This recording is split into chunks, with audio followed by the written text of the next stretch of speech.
सब गोटा के नमस्कार। हम रीता झा आई कवि विद्यापति जी के रचित बटगवनी गीत लऽ आयल छी, जेकर बोल अछि सुतल छलहुँ हम घरवा रे गरवा मोतिहार। सुना रहल छी। सुतली छलहुँ हम घरवा मेरे गरवा मोतिहार। सुतली छलहुँ हम घरवा मेरे गरवा मोतिहार।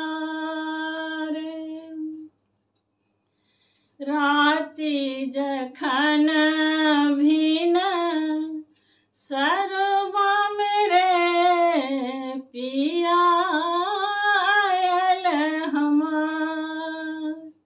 राति जखन भिन सरवा मेरे पिया आयल हमार। सुतली छलहुँ हम घरवा मेरे गरवा मोतिहार। कर कौशल कर कपैत रे हरवा उरटा। कर कौशल कर कपैत रे हरवा उरटा। कर पंकज उर थपैत रे मुख चंद्र निहार। कर पंकज उर थपैत रे मुख चंद्र निहार। सुतली छलहुँ हम घरवा मेरे गरवा मोतिहार। राति जखन भिन सरवा मेरे पिया आयल हमार। केहन भागली बैरिन रे भागल मोर नींद।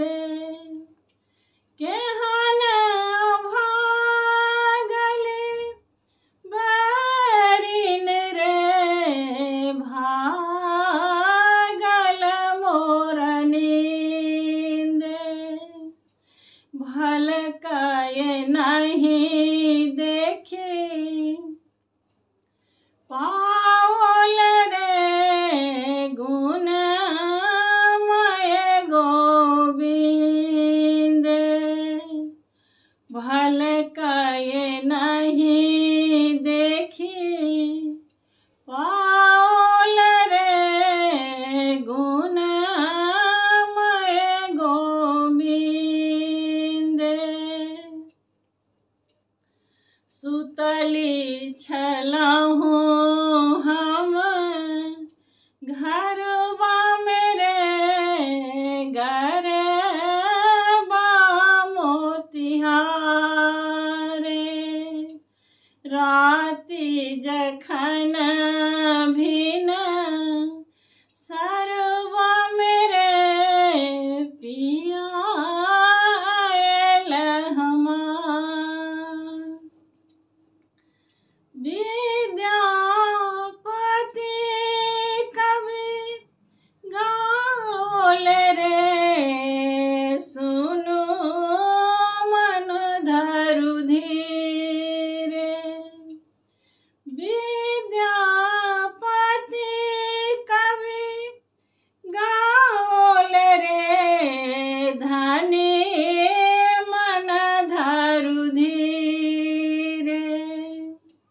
समय पाबी करू बर फल रे कते सिंचबनी रे। समय पाबी करू बर फल रे कते सिंचबनी रे। सुतली छलहूँ हम घरवा मेरे घरवा मोतिहार। राति जखन भिन सर